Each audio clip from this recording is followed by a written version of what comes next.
o seguinte: o Paraguai ele tinha acabado de se tornar um país independente e ele se desenvolveu de uma maneira um tanto diferente dos outros países da América do Sul, já que ele tinha um crescimento autossuficiente, tinha um caráter mais estatal, já que a maioria das empresas eram estatais.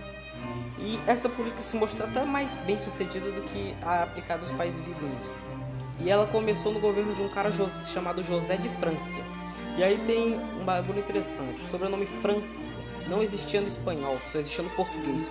Então, e não conhecemos quem é o pai dele. Então, o que tudo indica, ele poderia ser filho de um português ou até de um brasileiro, mas ninguém sabe muito bem disso.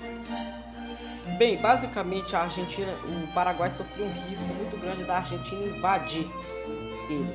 Então, o França se preocupou em fortalecer economicamente o Paraguai. E ele tinha um plano de fazer a Assunção um grande centro comercial, assim como a capital argentina, Buenos Aires. Queria muito confirmar a soberania do Paraguai, que era um país recente. E até o fim do seu mandato, o Congresso que elegeu ele nunca se reuniu novamente. A Constituição do Paraguai nessa época tinha inspiração muito forte na República Romana. Tanto que o presidente do Paraguai tinha o título de ditador perpétuos, que é o que? Ditador é o cara que dita e manda as regras, e isso era um reflexo do governo centralizado no executivo, e o perpétuo é para sempre, porque ele ia ser ditador até a morte dele.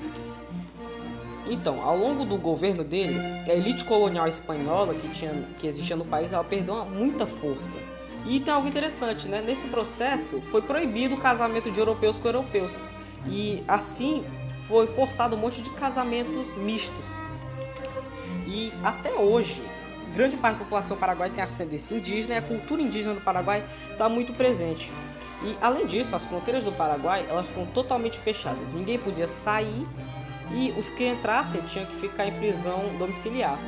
Já em 1815, a República do Paraguai foi declarada independente de Roma. E o Francia virou simplesmente o chefe da igreja paraguaia.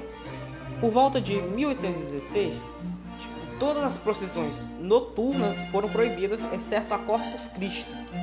E por volta de 1820, todos os clérigos foram forçados a jurar lealdade ao Estado. E os 4 mosteiros do país foram nacionalizados por volta de 1824. A Inquisição também foi abolida e os confessionários passaram a contar com forças próprias. Já por volta, ainda em 1820, um cara chamado Fulgêncio Yegros comandou uma conspiração contra a França. E ela foi reprimida pelo próprio França. Em 1821, mais de um ano depois, os principais rivais de França haviam sido mortos. E estima-se que cerca de 40 pessoas foram executadas justamente por razões políticas, em quase 30 anos de governo, em um período bastante sangrento na história da América do Sul. E, no meio desse processo judicial da Constituição, em setembro de 1820, ele cedeu o asilo ao líder uruguaio José Gervásio Artigas, que estava se refugiando da guerra contra Artigas. E que o José Artigas era amigo de muitos conspiradores que estavam na prisão na época. O Francia morreu em 20 de setembro de 1840. Ele é conhecido como um líder que era bem autocrático, autoritário, mas ele conseguiu consolidar a soberania do Paraguai na região do Prata. E ele tem uma visão, até hoje as pessoas não têm uma opinião muito bem formada sobre